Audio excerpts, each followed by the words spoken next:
Sa isang bansang puno ng ingay ng politika at kontrobersya, sino ang nagsasabi ng totoo? Sino ang nasa panig ng bayan? Welcome to Bayang Pinas, ang news channel na hindi takot maglatag ng katotohanan. Dito, pinag-uusapan natin ang mga isyong may kinalaman sa kinabukasan mo, politika, pamahalaan at ang tunay na kalagayan ng ating bansa. Hindi kami bayad, hindi kami bulag. Sa Bayang Pinas, ang boses ng mamamayan ang tunay na headline. Kaya kung sawang-sawa ka na sa mga baluktot na impormasyon at scripted na kwento, dito ka na.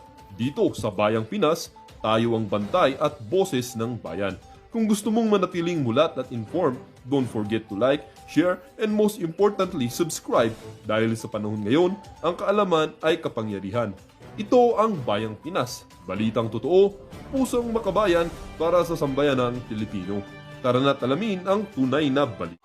Ayan na naman yung kadyutahan ni Bangag, no, na progresibong bukas, ano? Progresibong bansa ay dapat magkaroon ng taxation, which is kasama dyan, income tax, business tax, at kung ano-ano pa mga taxes, at itong value-added tax, which is yun nga, ang pinaka-direct na naaapektuhan kayo, mga palangga.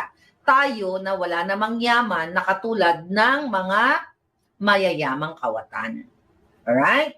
So ngayon, tama lang na i-abolish yan o tanggalin yan. Why?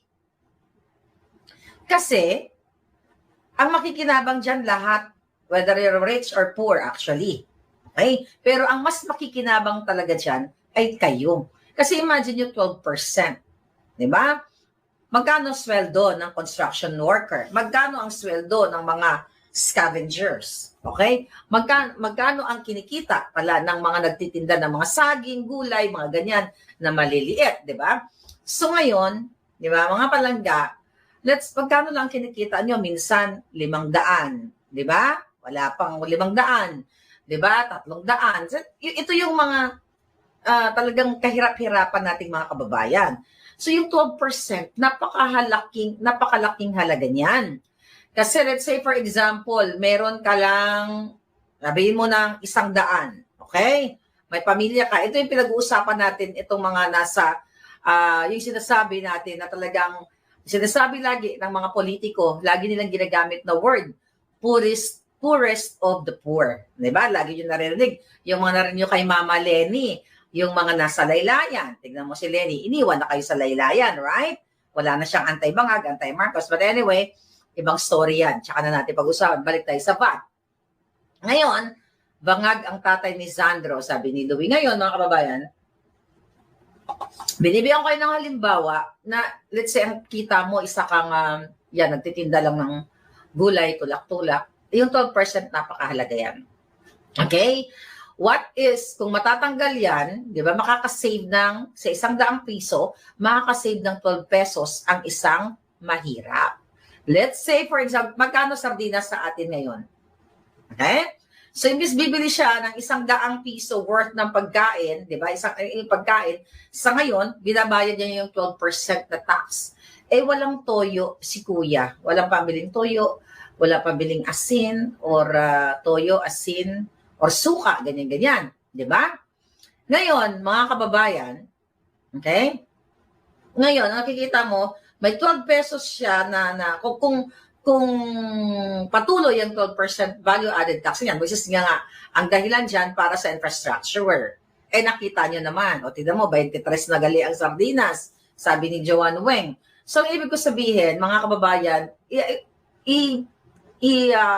inano natin, kapag itinatagos natin sa puso ninyo kung sinong apektado. Yung 12 pesos na yan, mga kapalangga, malayo ang mararating yan. Okay? Eh, kung 1,000, that's 120 ang matitipid. Kunyari, 1,000 yung kita niya, yung pera niya on cash on hand, tapos walang value-added tax. So, meron siyang extra 120, pwede siya makabili ng mefenamic acid, kung masakit yung ngipin niya, may extra siya pabiling gamot, and everything, So, alam nyo yan. So, mabuti pa itong si Kiko Barzaga ay talagang nag-iisip, at yung mga nasa likod niya, syempre, yung mga lawyers na behind the scene, you have to credit also yung mga tao nag-advise sa kanya. So, ito yung mga Gen Z na mga kailangan natin, mga palangga. Kaya nga, di ba, ang bato dito kay Barzaga, buang siya, di ba? Baliw, wala sa tamang pag-isip. Sinasabi ni Lacson, may nakapagsabi sa akin na ganito, ganyan, ganyan. Baliw ba yung ganyan? Na ang kanyang mga panukala, ang kanyang mga statement ay makikinabang ang pangkalahatang Pilipino? So bakit nila sinasabing buang baliw, dadadada? It's the same thing na ginagawa nila sa akin. Baliw si Marlica, dadadada. You know, ako ang isa sa pinaka-maingay na nag-bulljack dito sa Bangag Marcos administration. Then, here is Kiko Barzaga now naghain ng impeachment laban kay Bangag. Dahil, mga kababayan, parinig muna natin bago baka hindi nyo pa narinig, ano? Ito yung kanyang. It is the Marcos impeachment complaint. So under the grounds of betrayal of public trust, I am filing an impeachment for President Marcos. And hopefully, Congress will remove him soon so we can start investigating those involved in the flood control anomalies. Bye-bye, Marcos. Bye-bye, Marcos. Okay. Kita nyo? Matagal na nating sinasabi yan. Matagal na tayong nananawagan na i-impeach si Bangag Jr. dahil dyan sa betrayal of public trust dahil, mga kababayan, yung flood control na yan na pinag-uusapan ngayon ay siya, ang asawa niya, si Martin Tambaluslos ang nasa likod yan. Kaya talagang binetray niya ang taong bayan. Yan ay marami pa yan pwedeng ikaso sa kanya. Ipinahamak niya ang taong bayan dahil, you know, ang yung mga taxes, kasama na yan, yung value-added tax na yan, imbis na mapakinabangan sa mga bridges, roads, and infra, di ba? Alam nyo na yan, ngayon ay napupunta lang o napunta lang sa kanila. So malinaw pa sa sikat ng araw, you know, na may isang kongresistang ganyan. Nagtataka lang tayo, yung mga kaalyado ni Pangulong Duterte, nga hanggang ngayon, yung iba, nasa na sila. Tinalo pa sila ng 27 anyos na palayan si Kiko, di ba? Na may ganyang klaseng, di ba? Tagal nila nanawagan. Bakit ni isa sa mga kaalyado ni PRRD ay walang nagpo-push nitong impeachment na ito? Pero sige lang, dahil nakikita naman natin, talagang ang mundo ng politika nila ay bumabaliktad. Kaya nga, marami na nagkikis-as ngayon kay Inday Sara kasi sooner or later, di ba, mga palangga, bago mag-2028, kung matanggal yung Bangag administration na yan dahil yan ang sentimiento ng sambayan ng Pilipino na kailangan mapalitan na ang mga kawatan dyan sa gobyerno ni Bangag. Ngayon, mga palangga, okay? Kaya no wonder, lahat, vloggers like me, like you, ay ginigipit. So, I hope na tuloy-tuloy na yan at maraming sumuporta sa kanya. Pero again, proseso kasi ang impeachment. Nakita niyo naman, nung kay Inday Sara, di ba? Hindi sila nagwagi. Unless na lang, kung itong mga crocodiles dyan sa Congress, dyan sa Congress, ay ma-realize nila yung kanilang ginawa. Okay? The problem ay yung mga nakinabang sa flood control, lahat kongresista. So yan yung malaking challenge dyan sa impeachment na yan. Kasi diba natatandaan ninyo na lahat ng pumirma sa impeachment kay Inday Sara last year, which is in-expose yan, okay, in-expose yan dyan sa media, na nagkabayaran talaga ng milyon-milyon. So aside from nakuha nila sa flood control, budget insertion, at kung ano-ano pa mga unprogrammed funds, ano pang mga nakawa ng mga hayop na to. So isang malaking challenge yan, yung impeachment na yan. Although, it's good na simula na ngayon ni Kiko, at least meron tayong mga plan A, B, C, D, E, F, G. But of course, the plan A, yung panawagan niya na kailangan manindigan, magprotesta at i-pressure ang mga tao dyan, ang mga bangag. Actually, si Bangag, kahit anong pressure mo, hindi yan bababa. Okay? Maniwala kayo. Right? Pia Trinidad. May nagsisingot. Hindi yan bababa. Si Lisa Tanas. Okay? Si Lisa, the mastermind na kidnapper, hindi yan sila bababa. Okay? Kung sila lang ang pananawagan ninyo. Kilala na natin ang hilatsa ng mga bituka ng mga adik. ang adik. Okay, once you're bangag ka katulad ni Marcos. Hindi yan sila bababa. So, ang ipipressure mo dyan ay ang mamamayang Pilipino, kayo, pressure nyo ang mga kapulisan, ang mga kasulunduluhan, ang mga lahat, men and women in uniform, na magising sila at ma-realize nila na ang kanilang loyalty, it's not sa presidenteng adik. Ang loyalty dapat nila ay sa mamamayang Pilipino, sa bayan, at sa flag. Okay? Ngayon, kapag yan ang na-pressure mo, ang mga simbahan, yung mga simbahang Katoliko, mga born again, lahat ng mga religious group, and now INC is really participating sa atin dahil sa lumalawak o talagang lumulobo o lumalaking issue na nalalaman na ng not only sa Pilipinas, kundi buong mundo. Kasi I believe, recently nagsalita ang may balita, may article, ang State Department, US State Department, na sila ay nakikita nila na talamak talaga ang pagnanakaw, ang korupsyon sa Pilipinas. Ngayon, sabi ni J.R. Platon, si Amy dapat ang manguna. Wala na yan palangga. Hindi yan mangungunang vavalo na yan. Si Joan Pantoja, yes, totoong mahirap talaga kausap ang mga adik. Alam na natin yan. So ngayon, mga palangga, so it's good. Sabi ko kanina, it's good na mayroon ng first step, which is ini-echo ni former Commissioner Aguanzon, na I hope mas marami pang talagang makialam or sumama sa ating krusadang kailangan mawala na si Bangag. Bakit kamo? Ay balikan natin. We are praying for Inday Sara dahil siya talaga ang target.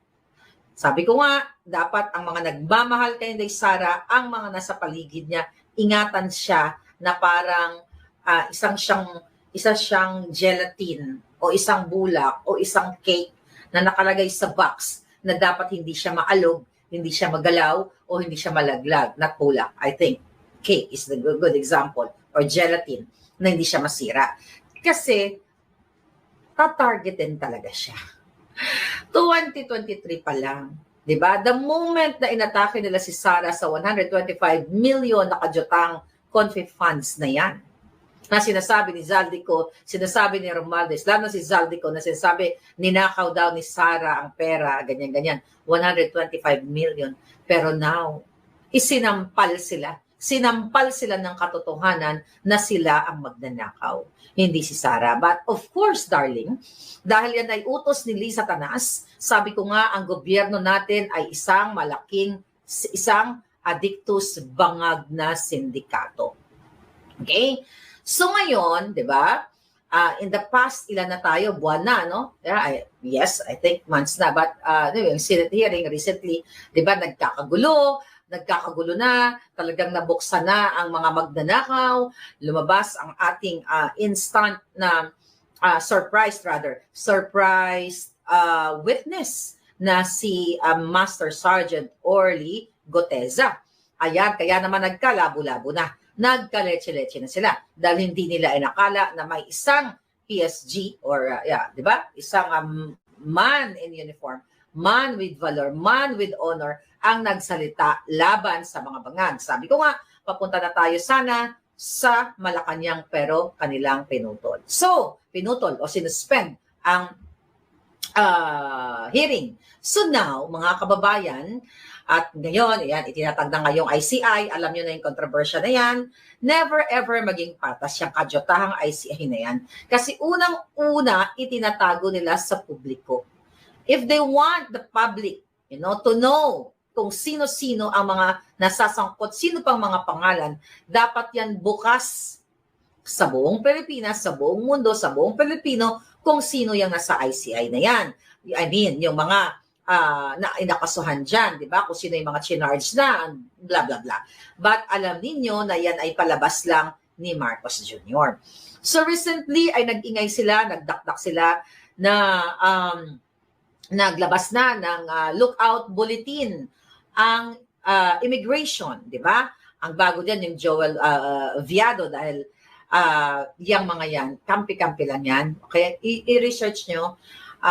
Alamin nyo kayo yung mga kaibigan ni Viado, kaibigan ni Banga, ni Martin Tambaluslos. Yung nasa immigration, Brad din yan. Ni Martin Romualdez. Sila lang. So kahit ano pang lookout bulletin na yan, sabi ko nga sa inyo, lahat ng mga yan, yaw-yaw lang. Formality lang, na chu-chu-chu-chu, may lookout bulletin, para kay Marcos, kay Martin Romualdez, okay, at sa iba pa. At sinabi nila, pinadala na sinomo na daw si Zaldico. So, pero ito lang yung atin. Wala na yung pag-asa, kahit nasabihin pang lookout bulletin. Lahat yan sila nga magkakasabwat. Kaya the ultimate solution is our plan A. Panagutin sa pamamagitan ng pagsipa kay Marcos Jr. kasama ang kanyang asawang kidnapper, smuggler, lahat na sila para mawakasan na ang kaputahan ng Bangag administration. Okay? Wala pong mangyayari dyan. Bakit kamo? Okay? Dahil nga lahat ginigipit. Okay? Pupunta ako dito sa title nating Headshot. Alam niyo ba kung bakit ang title niyan ay Headshot? Okay? Yes, Zorro, Liz Vergara, Rebecca Ogata, you're here. And thank you for being there for so many years. Ngayon, recently, mga palangga, ito galing to sa balitang katakataka. Hindi, balitang kaputa-puta pala. Dapat hindi katakataka. Balitang kaputa-putahan. Okay? Balitang kajuta-jutahan na lang. Okay? Balitang kajuta-jutahan. Tignan natin. Alright. Headshot. So, where is that headshot? Headshot. Okay, here we go. Galing ito sa News 5. Okay? Nakita nyo, intindihin natin yan. Headshot. Okay? Okay, ano sabi dito sa headshot? Dahil sa headshot post, inaresto ng National Bureau of Investigation o NBI ang isang lalaking vlogger matapos mag-post ng larawan ni President Bongbong Marcos aka Bangag sa Cebu, okay, na may caption na headshot. Okay, pag natin yung headshot. Basahin ko matapos sila. Walang anumang intensyong mamaril ang lalaki. Nag-post lamang siya dahil saktong natapat kay Bangag ang pangalan ng syudad na Bogo. Okay, City Hall. Bogo, in Bisaya, Bogo. But I don't know bakit pinangalanan ang Bogo City Hall. Ano yon? Mga Bisaya di ay sa Cebu. Kung sa maningangan, Bogo is lugar, right? Bogo, sa ato sa Cebu. So anyway, sa ato ang term, yung ating slang term, it's not really slang, di ba? Okay, salita natin yan, ng Bisaya, Bogo ka, di ba? Bugo, ibig sabihin, boloktorian ka in Ilonggo, hangal, wala kang utak. Yun ang ibig sabihin nito. So sabi ito, sa balita, walang intention. Pero bakit siya hinuli? Yan lang naman yung caption niya, headshot. Look at that, headshot. Okay? Headshot. Ayan, ulo. So, double meaning yan. Okay? Headshot. When you take picture, right? Pwede ba i-headshot mo ako? Diba? Bogo is a place. Sabi ni, tama ako, sabi ni JB Channel. Diba? Pwede ba i-headshot mo ako? Meaning, picturean mo ako, headshot. So, walang inciting or wala siyang sinabing, pwede ba i-targetin mo siya sa ulo para bang, bang, bang, bang, bang? Walang ganon. So, dito mga kababayan, nagpapakita kung gaano minumulto ang mga jutang gininang ito dahil ang NBI, nandiyan pa ngayon, si Jaime Santiago, na nagtakot-takot sa akin, nagsindak-sindak sa akin, na ipapa-interpol ako kahit saan ako at hindi daw ako nakakasigurado na kahit nasa Amerika ako, kapag puno na ang salop, ay dapat nang wakasan. Diba? So minumulto sila, natatakot sila, binigyan nila ng maling interpretation. Ang interpretation natin nila dyan, headshot, target. Diba? Ang mga pananalita kahit sa korte. Okay, kaya nga ang pag-aaral ng mga words, 'di ba? Ang pag-aaral ng mga majority, ang pag-aaral talaga ay very interesting at exciting at syempre napakaganda kung nag-aaral ka at alam mo kung paano gamitin ang mga salita sa tama. Ngayon, mga kababayan, sa itong headshot na ito, dahil nakatapat yung bogo, di ba? Nasa ulo niya, bogo, ibig sabihin, ang interpretation ko dito, hindi deadly, hindi fatal. Ang interpretation dito, sapul, right? Sapul, yung utak niya ay bobo. And that is freedom of expression.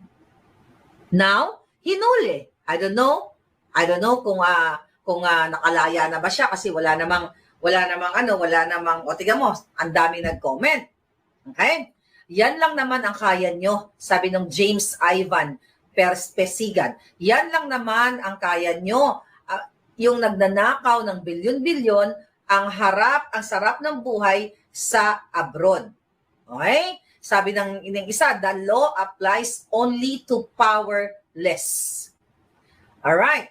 Ngayon, sabi ng isa, as a gamer, maraming meaning ang headshot. Exactly. Also, talaga namang bugo si BBM, kaya agree ako. Kung naglalaro kayo, ako hindi ako naglalaro yung mga ganyan-ganyan, di ba? Headshot, di ba? Yung sa computer, di ba? May mga ganon. Headshot, targetin ang julo.